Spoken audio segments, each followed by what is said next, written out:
No. Oh. No. It's weird as a Spider-Man meme. Yeah. So, Yes. okay, right. It's not told this. I guess you're free. That hair on him. Yeah, I think we have audio about this. This is a video. Yeah, that's the Zoomer. Do you know how to turn on the projector? Because you did it last time, I assume you. Yeah, I mean, I just turned the on button. Can you all see me? No! I didn't know she was here. There's those in the room. The recording in progress gave it away. Oh, I didn't hear. Progress. This is your instructor, and I'm here. Hi. We can do at least like a podcast. Can you see me? Can you hear me? I can hear you. Tell her we can. You should get yours first. Oh, we can. They can hear you. We just sit like up here. I can Trying to hear get you the too. projector to work. No worries. No worries. No worries. Do you all have a good weekend? No. Anybody listen to any medieval music over the weekend? Oh. Yes, no. actually. Such an honest answer. I did. I listened to Hildegard von Bingen. She's on my senior recital now. Excellent. Excellent. Excellent. Good There There choice. she is. Okay, it's working. Do I need it? Yay. Please. Okay. Let's begin. Let me see if there's anyone else who needs to be let in. Here. Not yet. Okay. So I'm recording. Yes, I am recording. So you'll see this later. Very good. Okay. First things first. Let's cover some. I don't want to see myself. I want to see you guys. Hold on. Let me get my settings right. Okay. So a couple of things. I'm going to go ahead and share my screen because I want you to see what I put on B flat, BB Learn. I keep calling it B flat Learn because it looks like a B flat to me. If you can't hear or see me, please just speak out. Again, I can't see you once I turn on my screen share, so I won't be able to see if your hand is up. All right, first of all, on your BB Learn site, I put up a section of an updated course schedule. I'm going to try this for a while. Instead of having to redo the course schedule every time there's a change, the entire course schedule, I'm going to put up just the section of the course schedule that we are currently in, the unit that we're currently in, and make sure that particular 2 or 3 weeks is very updated and exact for you. So you don't have to keep wondering if you're looking at the latest versions. The latest version will always be under one of the chapters in BB Learn, under one of the module chapters where you can find it easily. Does that make sense? Do you see what I mean? Okay, you can find it there. So this is the schedule for weeks 6 and 7. Here's what we're going to be doing today. All right, we're going to review for listening quiz number 2, and then we're going to finish up the medieval chapter on Thursday. No, I lied. We're gonna split it between 2 more class periods, and then the final exam for the exam for this particular unit is going to be due on my birthday, October 13th. And your project 1 is going to be due on the 13th also. And if you remember, I still owe you a guide sheet, but I'll say this to everyone again. You have a choice for your project 1 of whether you want to do a troubadour, make up a troubadour melody, a song with a partner, or you can choose to do the experiment I was talking about last week, where you either make up a melody or take a pop song melody and try to write it in parallel organum and make it into a chant. That could be fun. So you get to choose 1 or 2 of those things. Ask me if you have any more questions about it. I want you to turn that in on the 13th. A couple of you have already turned it in, which is great. Thank you very much. Next item of business, your test scores are up. The percentages need to be tweaked, so ignore the percentages, the total percentage of credit that you have for this class. For instance, if you made a 99 on the test, you're going to see that your total percentage grade for this class is a 199. So forget that part. Just go to column 1, and under test 1, you will see your test score. And let me know if you have a problem with that. I should have the listening quizzes up by the end of today. Any questions before we move on? Cool. I'm here if you need me, if you need to ask any questions. Okay, let's go. The first slide that you're looking at is New Developments in 14th Century, Chapter 6, but we have some business to clear up in Chapter 5 first that we didn't get to the other day. So we're going to move kind of quickly through that. It's going to help you out if you have handy the textbook and even the Norton Anthology score in front of you. I'm going to be referring to some page numbers and some sample numbers and some excerpt numbers and example numbers of some graphics. So it will help you to follow along. I've tried to post whatever I can on these slides so you don't have to flip back and forth to the book so much, but anyway, it's going to help you to have that. All right, we left off, let's do a really quick review of the styles of organum that we talked about last week. Organum, what is organum? Somebody tell me what organum is. Just as a reminder, it's the earliest form of polyphony. Yes, and here are the stages of development. Let's just remind ourselves, so far we started with parallel organum. Parallel organum is where both parts, the top voice and the bottom voice, move together in perfect intervals of either fourths or fifths. Parallel. It's like they're tethered vertically. They move together. The next stage is oblique organum. And that's when the bottom line starts to become a little bit more independent of the top line. They ran into problems with tritones, with yucky, crunchy harmony, which they considered dissonant. And so of course, we haven't started using seconds in this stage in musical history. We certainly don't like tritones, and we really haven't even started experimenting with thirds and sixths yet. So those voices need to be either a first, unison, a fourth, a fifth, or an eighth apart. And the way that they made that happen in oblique organum was to let the bottom voice stay on one note when it needed to, in order to avoid those crunchy intervals. Make sense? It's in page 82. Page 82, example 5.2. The next stage is note against note organum, or free organum, and that's where the parts began moving really independently. The bottom part can move up or down, and the top part can move up or down. And as long as tritones and thirds, sixths, all those yucky intervals were avoided, the bottom line could do anything it wanted. That's called free organum, or note against note organum. And any questions so far?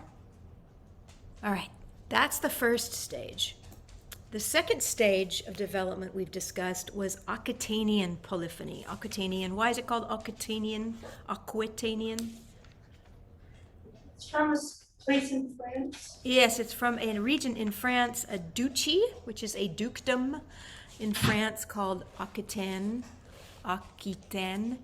and that's where these three giant manuscripts of music containing all of these examples of a new way of polyphony were held, and are still held there, as far as I know.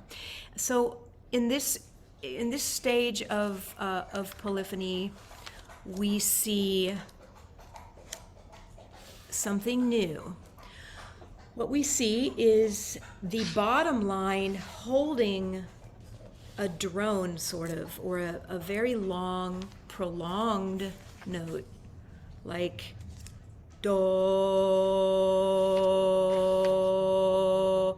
re, for a very long time, and the upper part moving in freely above that. So the thing that happens in Aquitanian polyphony is that the voices separate in time. And for the first time, if you've got your textbook open, turn to page 85. There's a beautiful example of it, example 5.4. The bottom note holds one syllable, textual syllable, while the top note has a bunch of notes. I mean, the top vocal line has a bunch of notes. If they have 10 or more notes, it's called florid organum. If it's just a couple of notes against the held bass note, it's called discant style organum. Right? Remember that?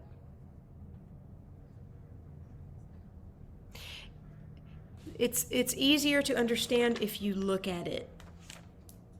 If you go back to the slideshow if you need to, that I put under week 5 on the BB Learn site. And you can remind yourself by looking at the examples that I put up what each of these stages of polyphony look like. Florid and discant organum were the contributions of Aquitanian polyphony. Then we talked about the Notre Dame polyphony. That's another school of thought with new advances. These new advances are that more than one voice can be represented in one piece of polyphony. You remember our two composers of the Notre Dame school, Léonin and Pérotin. They were about a century apart. Léonin came first, and he wrote a section of a version, I should say, of Viderunt Omnes, that old chant that we're familiar with from centuries ago. And if you look at the example on page 91, he wrote a very florid passage of the text Viderunt Omnes in organum duplum. That is two voices of organum. The first voice moving in florid style. Lots of notes, the top voice over one syllable in the bottom voice. Pérotin came along and went crazy with the texture and decided, well, if we can have two voice organum, why can't we have three voice organum? Or why can't we have four voice organum? And he did. In fact, he even wrote 5 voice and 6 voice organum, which got really complicated. Now, that's on his example that on your listening list is on page 95. If it's 2 voice organum, it's called organum duplum. If it's 3 voice organum, it's called organum triplum. If it's 4 voice organum, 4 parts, then it's called organum what?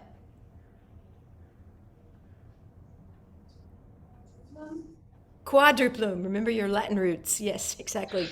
Absolutely. So that's as far as we got. We listened to Pérotin, and if I'm remembering correctly, that's about as far as we got. We previewed what was to come, but we didn't actually talk about it. So that's where we're going to pick up today. Everybody with me? Yeah. All right. So about halfway through the 13th century, some composers, the church and the state were beginning to really separate. Secular and sacred texts were beginning to be equal but separate things. Somebody had the bright idea that they could take one of these tenor lines in a very old chant, for instance, the Dominus, right here, and superimpose another language, a secular line over it.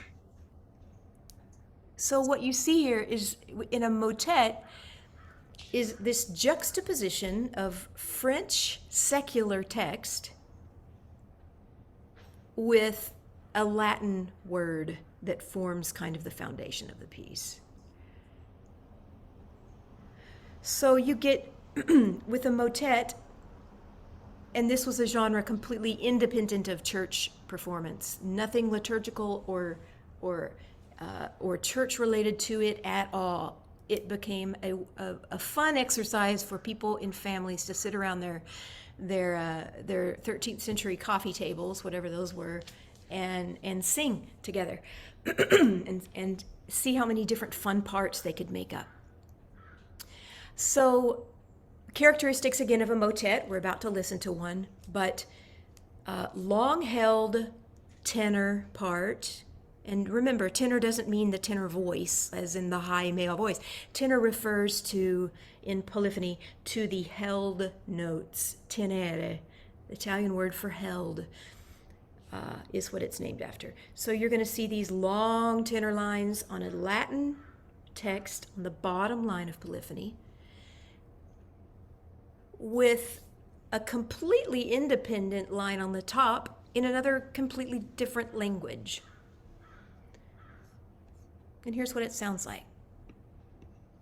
This particular example that I'm going to play for you, oops, got happy with the mouse there, is folle accoutumance, which means foolish custom. Foolish custom makes me want to sing. Why they stuck that text over the word God in Latin is a mystery, but here's what it sounds like.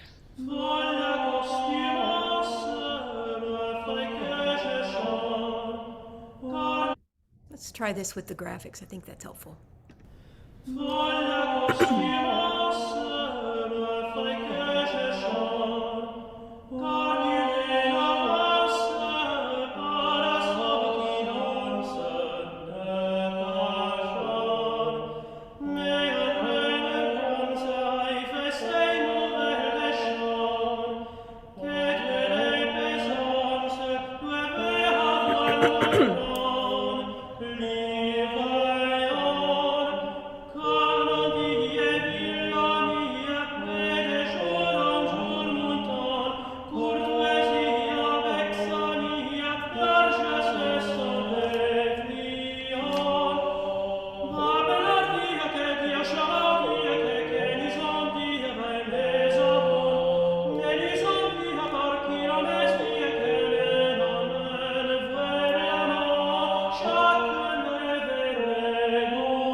All right, something completely new. This is, by the way, in your Norton score on page 113.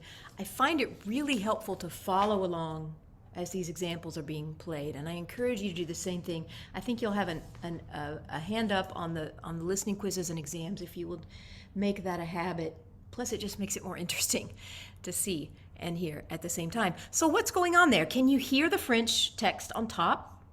I don't, you know, I make the assumption that you can hear the difference between French and Latin if somebody's singing, and I know you singers can. But is it easy to tell that the French language is on top? The text, is it easy to make that out, or is that something that you're going to have to kind of train your ear to do? Somebody give me an impression of how difficult that is for you. Can you hear French when you hear it? I mean, can you understand, not understand it, can you recognize French language when you hear it? No. Yes. Yes. Yeah. Oh, well, whatever. L. All right, so I'm hearing some emphatic no's and some emphatic yeses. So my suggestion is for you emphatic no's and yeses to to pair off and study for your listening quiz. Get with somebody who does know French and can speak the text for you and kind of get you accustomed to what that French language sounds like. The vowels are very distinctly different from Latin. Why is it important? Because on your listening quiz, an exam, I'm going to give you either a score excerpt or a listening example where you're going to need to recognize that there's French on the top lines, the top few lines. And if there's French language on the top few lines, it's going to give you a big hint that we're talking about a motet, which is going to narrow down your choices a lot. Make sense? Okay. Anything else? Did you hear anything else distinctive or different or new in that example? Please. Say again? The harmonies? Yeah. Yeah, harmonies are a lot looser. I even heard a couple of dissonances. The cadences of this era of music, of these motets and in this medieval period, are almost exclusively a fifth, an open fifth. Open thirds weren't really widely accepted yet. You're going to hear an open fifth. La, la, la, like we just did. So remember that cadences on open fifths in the voice parts is the MO of this type of work. Okay, let's go on. Franconian notation. I like Franconian notation. Franconian notation is cool, and here's why. The composer and theorist Franco of Cologne wrote a treatise. Everybody important wrote a treatise in these days. Sorry, a side note, you can't see this, but my Great Dane has grown tall enough that he's discovered that he can put his chin on the kitchen cabinets now. Oh, no. And lick crumbs and bits of food off of the kitchen cabinet. So I don't trust him. He's behind me and he's sniffing around up there. Okay. Cleaning service. In the worst way. He cleans what does not need to be cleaned, like paper towels and bits of plastic. Okay, but moving on. Franconian notation. Franco, Mr. Franco of Cologne, made a new system of mensuration. What that means is time representations, durations of notes. He codified, right? He put together a system of notes that had different shapes, as you can see here, and those shapes could represent different durations. We haven't seen that really so far. Maybe bits here and there, maybe a dot after a note in the 12th century, but this is the first time this exact representation of duration actually started. He called them double longs, breves, and semibreves. So what we have here is a note head with a flag representing the longest possible duration. Our 20th 21st century brains have to get around that because we're used to seeing whole notes and half notes with the stems, but it's the opposite in the first system of notation. The double longs, so think of it this way. Each note to the right represents a subdivision of the one that came before it. So if you just think about half notes and whole notes for a minute. If a double long represents a, let's say, a whole note. A long subdivision in half would be 2 half notes. A breve or breve would be quarter notes, and the semibreve would be eighth notes. That's a very generalized way to express it, but that's basically what was going on. Here's the equivalents if you want to see, if any of you guys want to nerd out about this. Franconian notation and modern equivalents. Don't look at the details too much.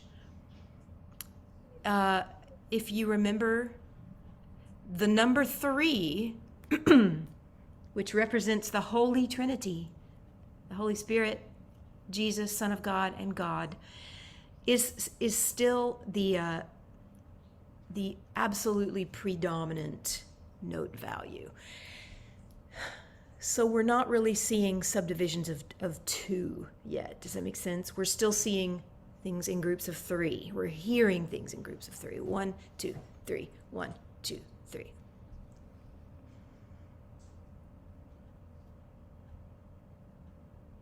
Soak that in for a minute.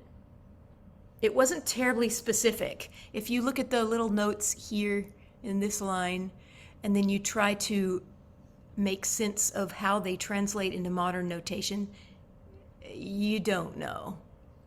So there's a lot of underlying sub rules going on that we're not going to get into unless you just want to research it on your own and become an early music scholar, notation scholar, and then you'll be able to tell exactly how to read this stuff. But generally speaking, one of these long breves equals 2 values of triple time held together.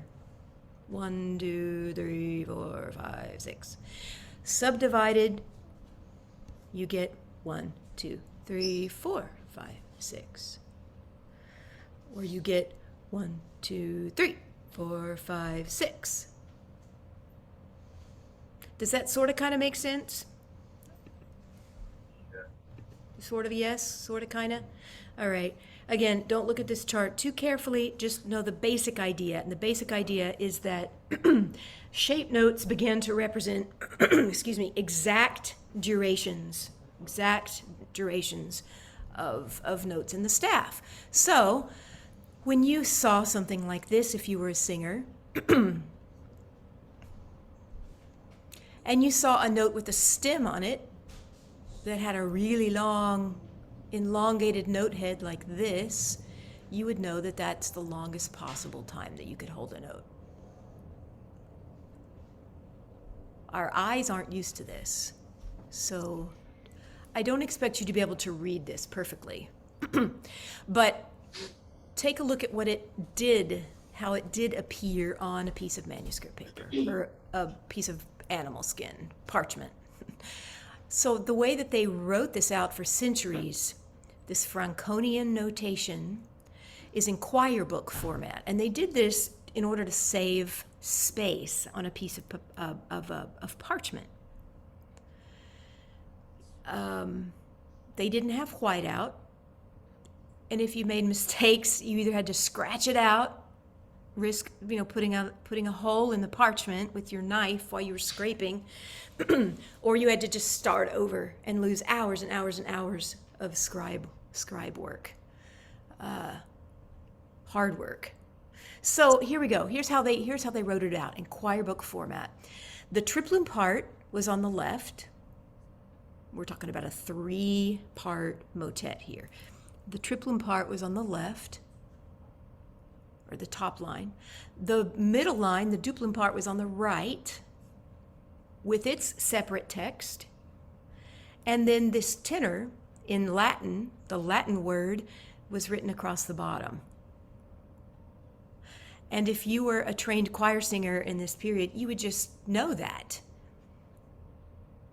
You would read your part and your text independently of every other thing that was going on.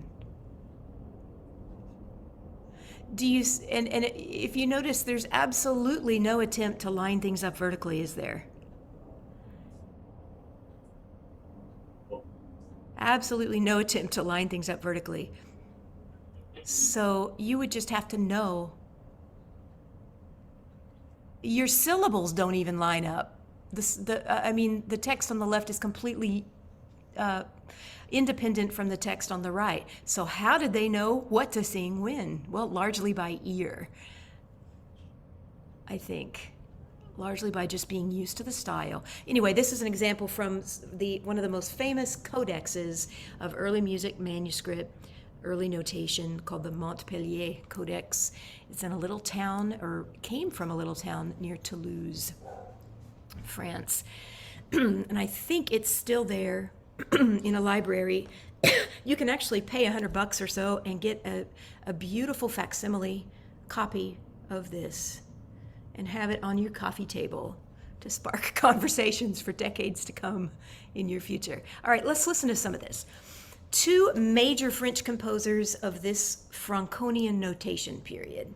One of them is somebody you're already familiar with from the Troubadour period, and that is Adam de la Halle. We can just call him Adam.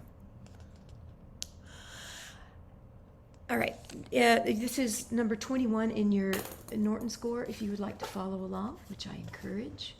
What you're going to hear is a three-voice organum with two completely independent French texts on the top and a Latin tenor part, a Latin word on the bottom, kind of the glue that holds everything together.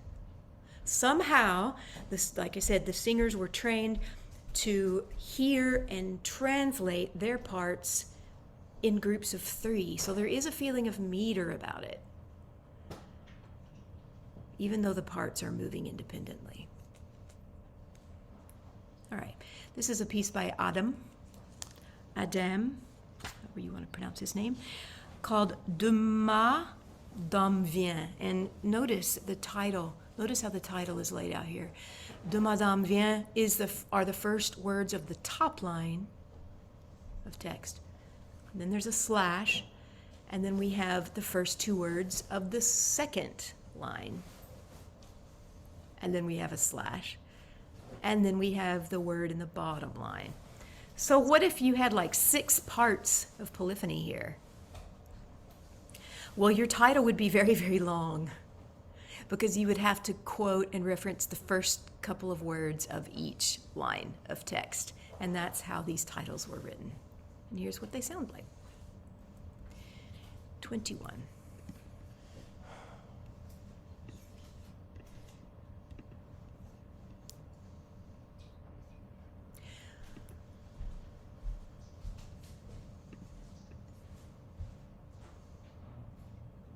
My Wi-Fi is a little bit sluggish today. But there we go.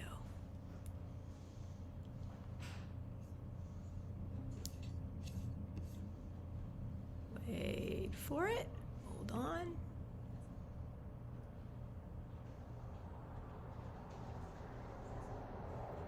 All right, let's try this again.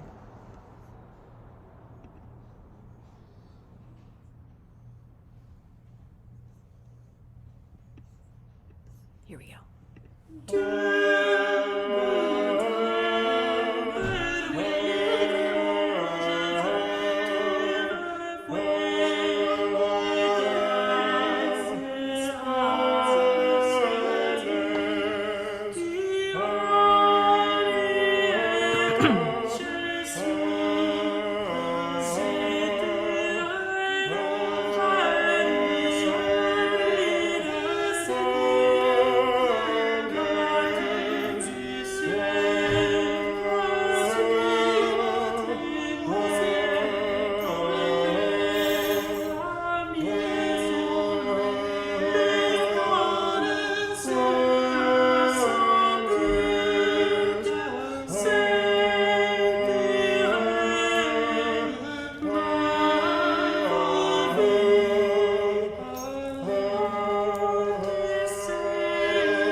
Notice that cadence on an open fifth. Still happening. All right, what did you hear? What is it like to hear two different lines of text happening at the same time? Three, actually. I mean, think about like if the modern equivalent. If you had a pop song with three verses, and those three verses were just stuck all on top of each other. Different words, maybe different notes, different singers, all singing the same verse. I mean, the different verses at exactly the same time. And maybe a chorus going on at the same time, too. What does that sound like to your ears? That would be very weird, right? That would be very confusing and congested. But people loved this.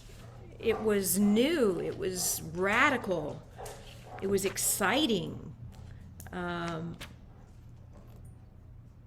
These clever interrelationships, right, between text, lines of text, and how they fit together, they were kind of part of the appeal of the time. So it's like a big soup pot. All right, let's move on to the second composer. I'm interested to.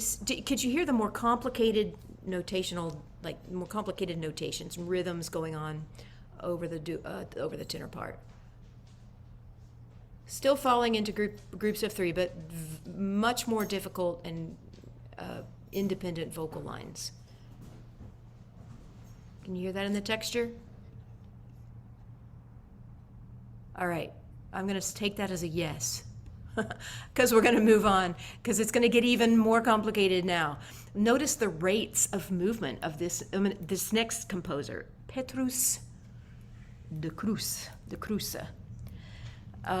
He took it a step further. His triplum and duplum parts were at different rates from each other. Look at this. This Latin word moves extremely slowly from syllable to syllable. The middle part is sort of medium speed, and the top part is moving really quickly. He's going through his text real fast. So we not only have different rhythms going on, but we have different rates of speed going on in all the vocal parts. Also note the title. There's your first three words of the top line. Here's your first two words of the next line, and then your Latin base. See if you can hear any difference. These two guys lived about a half century apart, so we can kind of hear by comparing them the way that these ideas were developing. Here we go.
cadence on an open fifth. How is that different from the other one, from the Halle composition? What'd you hear? Instruments, Say again? more instruments. More instruments. Yes, we heard instruments for the first time today. Yes, we absolutely heard some textures built in.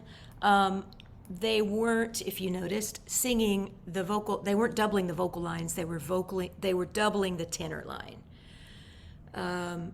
That was a way to kind of thicken the texture, is to have a flute come in and play the tenor line an octave above it was where it was being sung.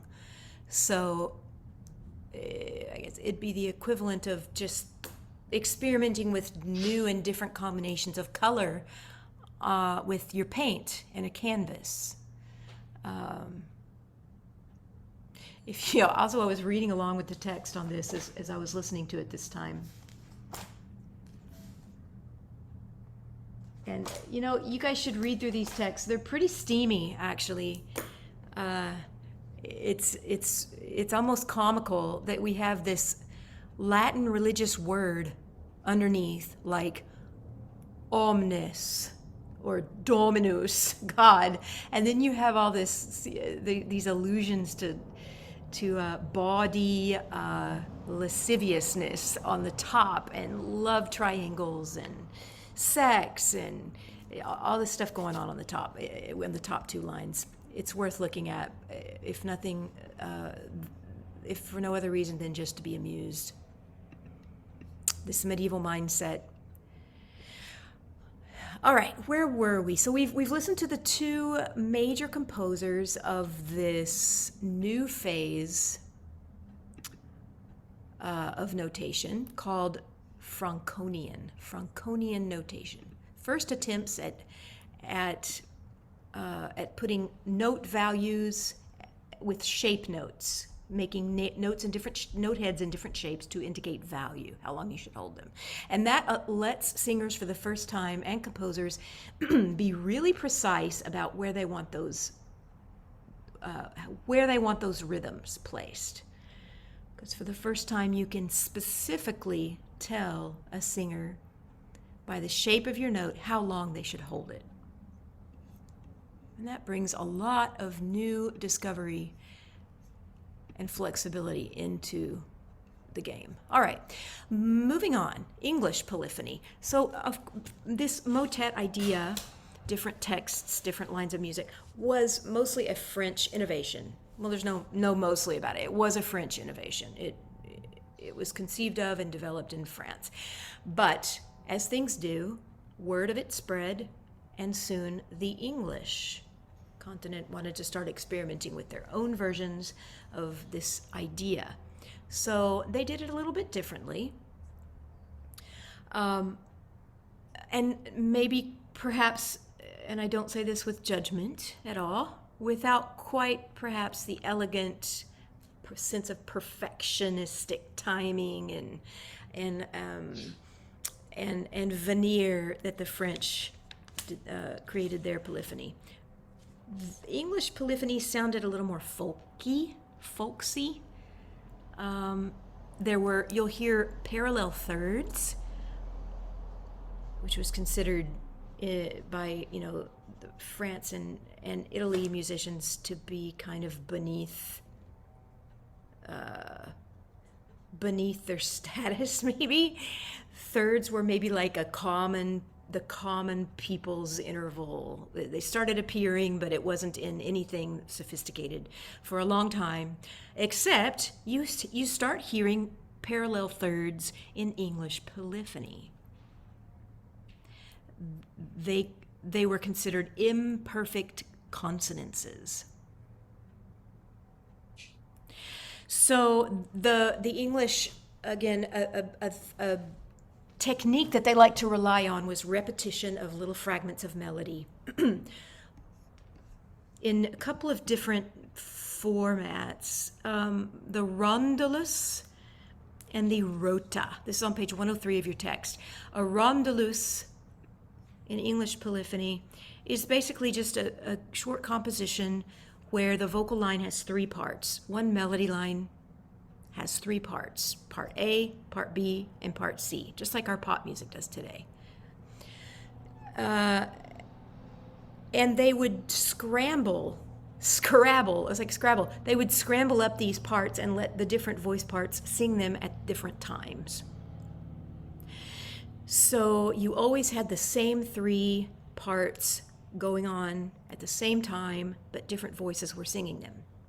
Does that make sense? This is called voice exchange.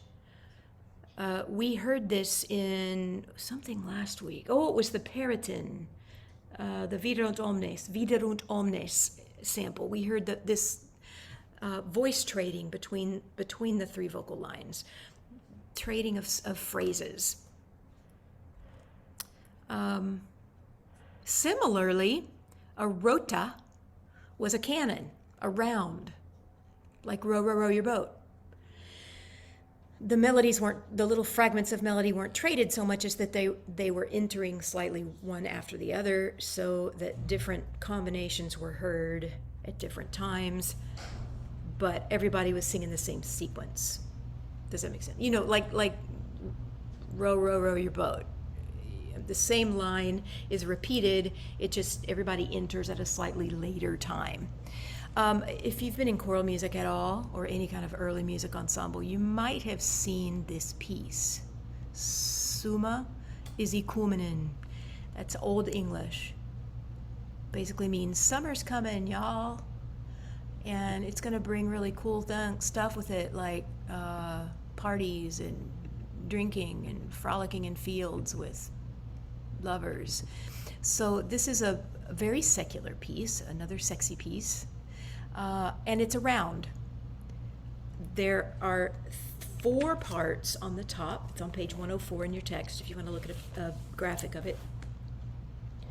I just want you to hear what a piece of English polyphony sounds like from this period, and this is the quintessential one, performed all the time today. So you've got 4 parts on the top that are singing this main melody in round or canon, and then there's like a ground underneath.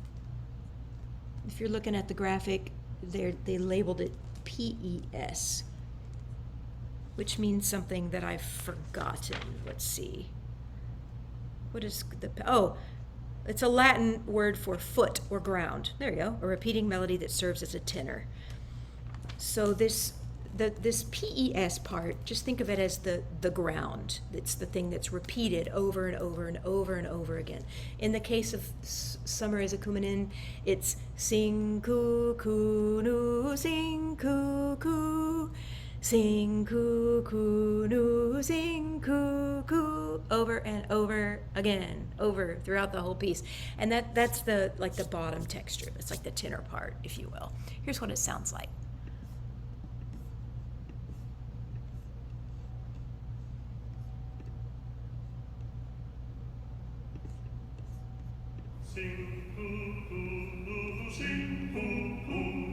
Summa izikumenin, jude sing cuckoo, groweth sad and bloweth mad and springs the wood anew. Sing cuckoo, how I'm glad that after long loves after kalve koe, Ullet stärket mucke färtet myre sing cuckoo, sing cuckoo, well who singes cuckoo, es swift to navaroo, sing Summa izikumenin, summa izikumenin, Traude sing and bloweth med, and spring the wood and bloweth med, sing cuckoo, sing cuckoo, how gämtet after long, Ullet stärket mucke färtet myre sing cuckoo, färtet sorgen sing cuckoo, well who singes cuckoo, es well who salvas cuckoo, es swift on navaroo, sing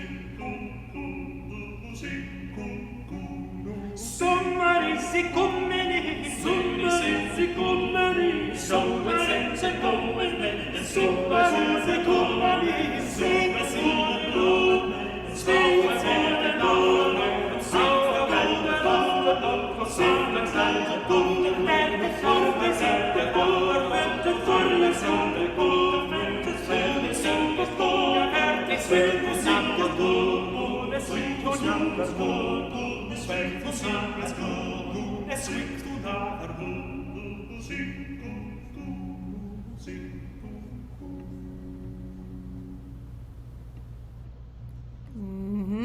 Even English polyphony, cadence is on what interval? An open fifth. That's how it was done. No thirds yet. But you did hear thirds in the text, in the canon, didn't you? There's actually some 1, 3, 5, 1 kinds of stacks of harmony for the first time. What else did you hear?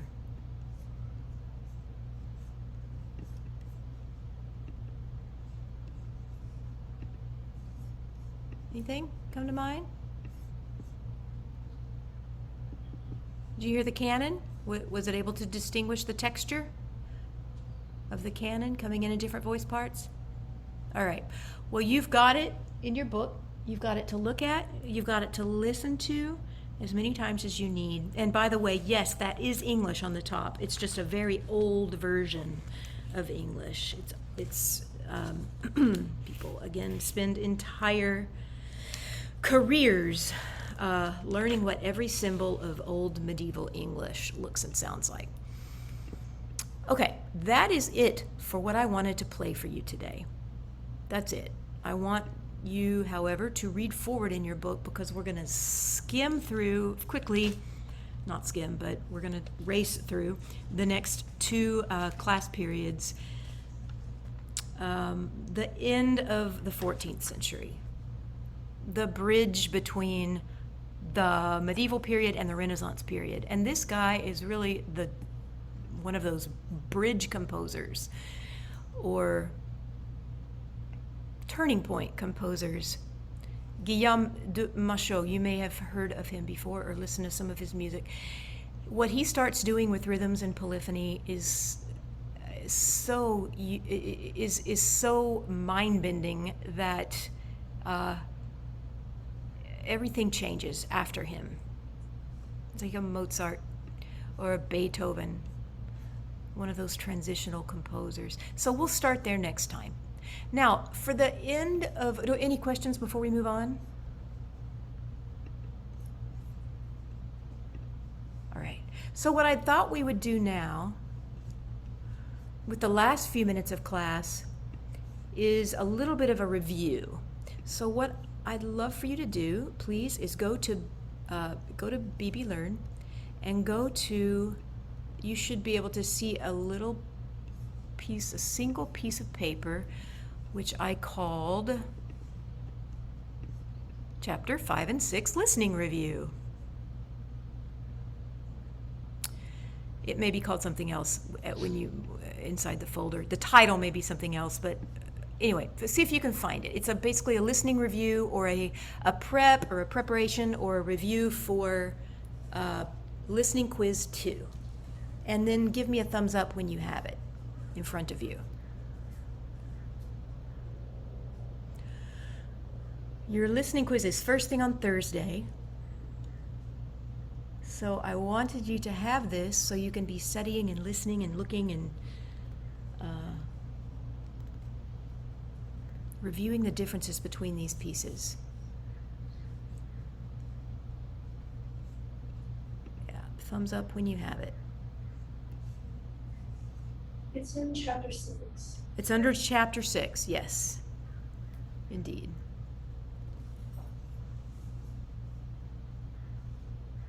It's got there you go. I'm starting to see some thumbs.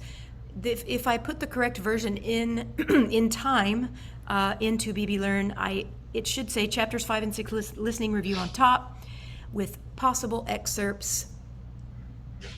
The number that correlates with the Norton Anthology of Western Music excerpt,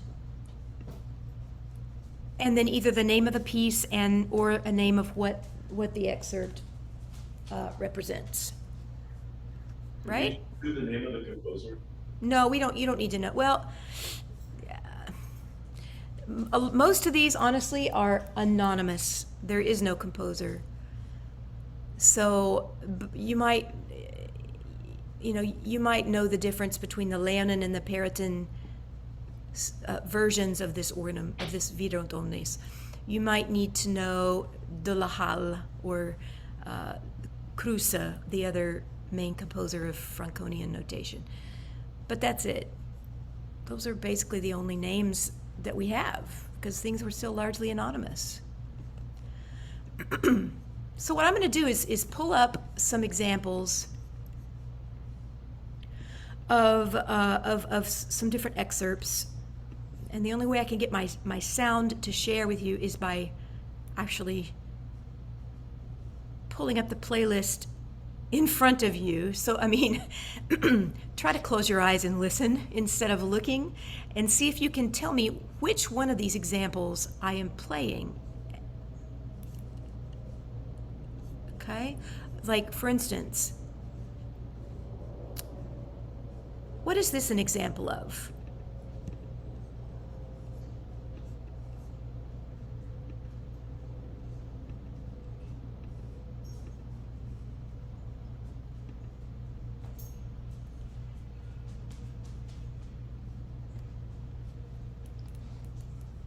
What is that as an example of? Playing? Yeah, we couldn't hear it. You can't hear it. Uh-oh, let me share my screen again. My bad. All right, let's try that again. What is this an example of?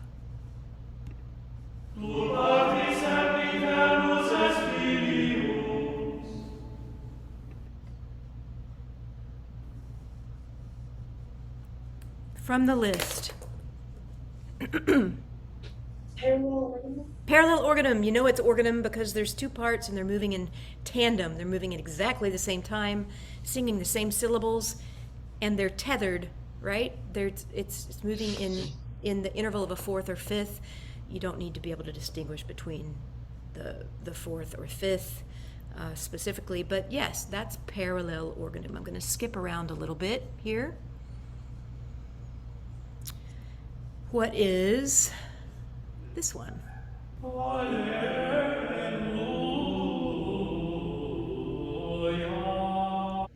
Of those three types of organum that we reviewed, oblique, parallel, or note against note, which is the most free of all three versions, the most freedom in the bottom line. Which type of early organum is this? And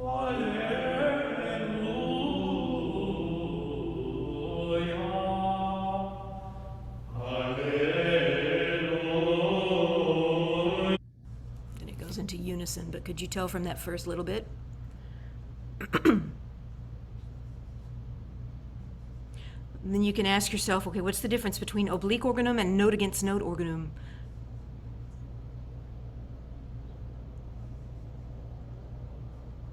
And then you go back in your text and actually look at the difference physically in graphs on pages 81 and 82 and 83. You see that oblique organum mostly keeps that fourth or fifth interval in between the two voice parts, but they avoid unwanted dissonances by letting the bottom part stay on one note if it needs to. So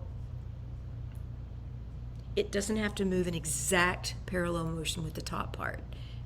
See if you can hear it again. Let me see if you can hear it this time.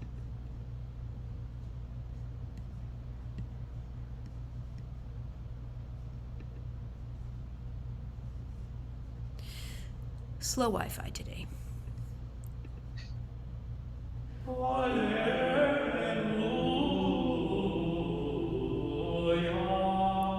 Does it sound like the bass note is staying on one note the whole time? Or half the time? Or does it sound like it's moving around pretty freely? Yeah.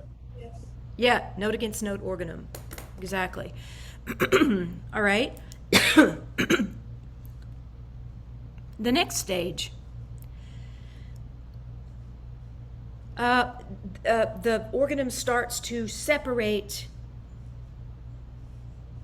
in time. I mean, the two parts, so that they're not moving in exact tandem, syllable by syllable movement or horizontally. You start hearing the bottom part holding really long drone notes, while the upper part experiments and starts flipping around either in discant style or florid style. And that is the Aquitanian polyphony stage. So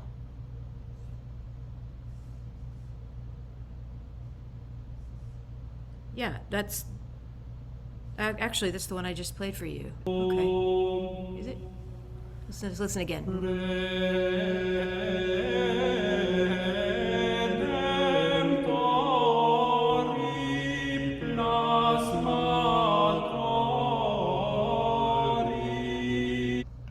Florid style Aquitanian polyphony. How do you know that? How would you know that if I played that for you on the test? Somebody start to say something? Voices. Yeah, you can hear there's a lot of different notes, kind of melismatic notes, over one steadily held note in the bottom. Let's listen to it one more time.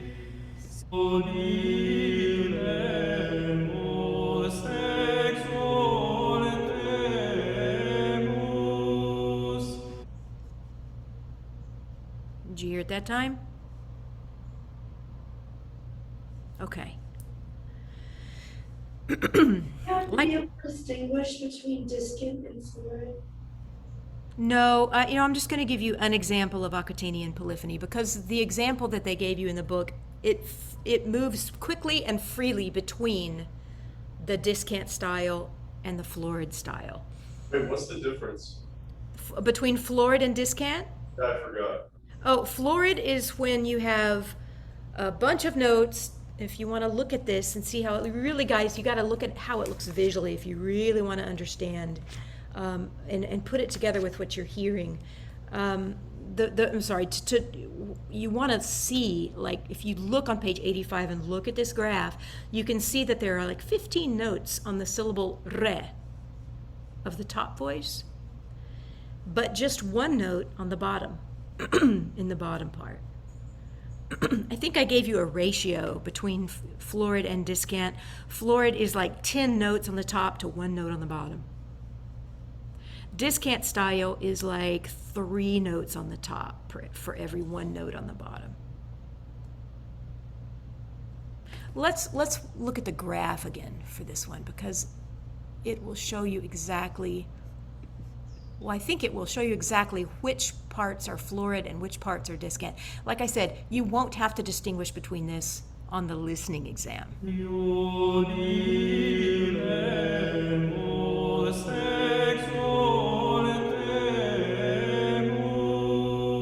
You hear how there's 8 or 9 notes on the top line? 8 or 9 pitches to one bass note?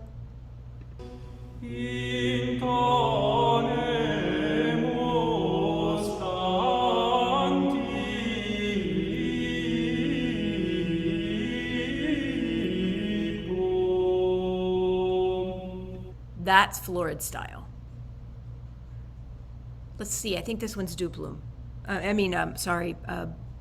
Discant style with 2 or 3 notes on the top, top line to every one note on the bottom line. Nope.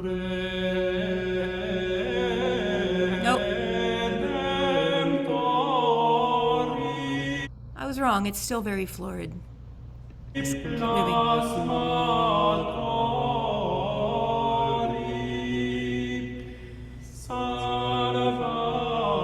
Oh, I know. It starts. This is verse 4 is an example of this of the discant style. Not as many notes on top. Can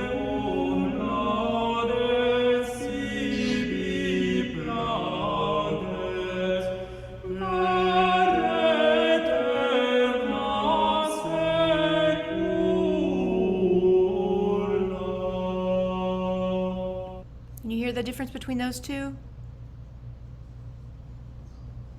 Sorta. All right.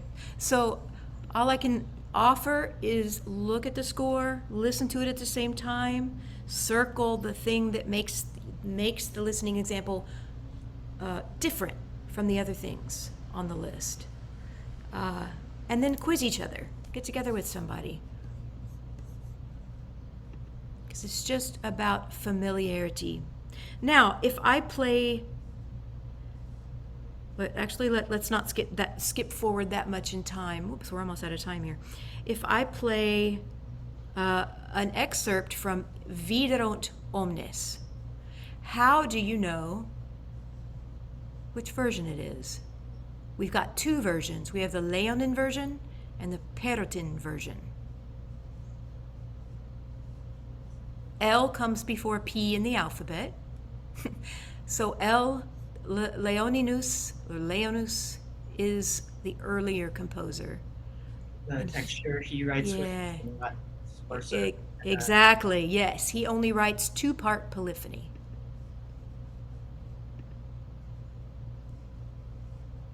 Or at least his version of Viderunt Omnes is two-part.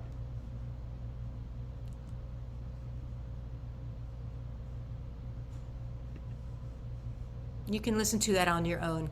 I am just having a hard time loading things today. Let's go on, however, to the Perotin Viderunt Omnes, which is 4 parts, actually. 4 parts.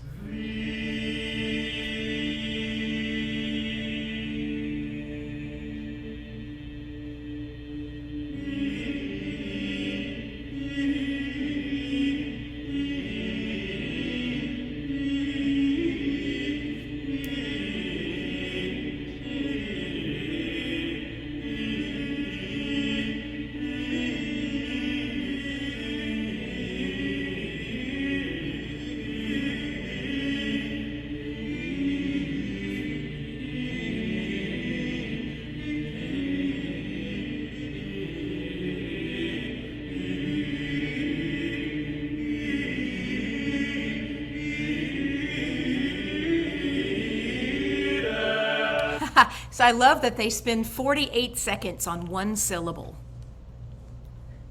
I love that. Okay, so you hear the difference in texture. Leonin, 2-voice, Perotin, much more advanced, 4 voices, right? Now, how are you going to be able to distinguish if I'm playing you a motet? Think about what we know about motets so far in our last 5 minutes or so. What are the characteristics of a motet? Think about French motets. Maybe in 2 different languages. 2 different languages. Is going to hold for value. Absolutely. If there's 3 parts, then the top 2 parts are different text going on at the same time, with no attempt to line up whatsoever, except they do manage to fall in groups of 3, triple meter. But otherwise, there is no attempt to sing the same words at all in a motet. One thing to listen for is French on the top, French language on the top, and a Latin word on the bottom, or in the tenor part, where the syllables are all held for a very long time. That's a motet. Here's the example I played for you today. Go back. Here we go.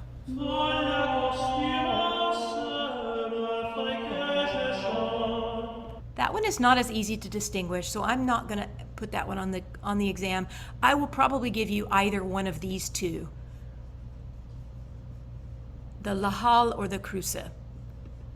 These are more distinguished sounding. I mean, you can tell.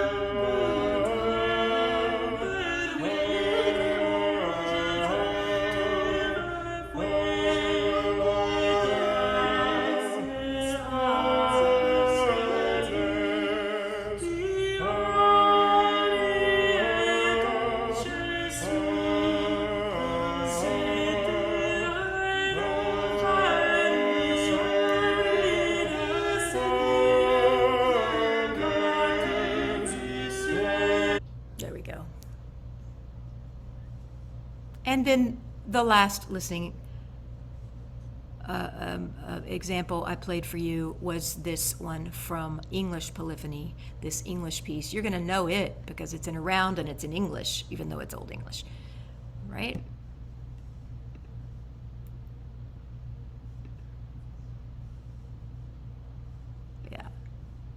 Okay. Well, let's stop there. I think you got it. I mean, how do you guys feel about this? Pretty good. Good. Yeah, good. Okay. Did this review help? Yeah, Yes. yeah. Okay, excellent. Very, very good. Then I'm going to leave you with that today, unless you have any more questions for me. Just to clarify, is the quiz on Thursday or tomorrow? The quiz, if you remember, we ditched the old model of letting you take the listening quiz on your own time. We're going to take it as a group in class. You don't have to come to the classroom. You can absolutely you come if you want, or you can just take this listening quiz through Zoom. Perfect, thank you. Yeah, it's going to be right up top at the beginning of class, and then we're going to launch into a totally new system of musical notation, which will be fun and exciting for you because it's a lot like our modern one. Any other questions? Will you start all the excerpts from the beginning? Yes. But that doesn't mean you shouldn't listen to the whole thing when you're studying. Any other questions? Okay, my friends, I'm going to sign off and post this recording for you to listen to later. And, I was just thinking about Zoom class, Zoom office hours. I haven't done that yet, and I need to provide some hours for you, but I don't know what to offer because all of you have such completely different schedules. Yeah, that's what Does somebody have a suggestion? How do other By appointment? by appointment only? Yeah, I mean that's the only way I can figure out how to do it. I can sit here at an appointed time, but at any given time, only one or two of you are going to be able to show up. So let's just do that. If you would like to have a separate conference with me about anything, just let me know. I check my email several times a day. Cool? All right. See you all later. Bye. Have a good rest of the week.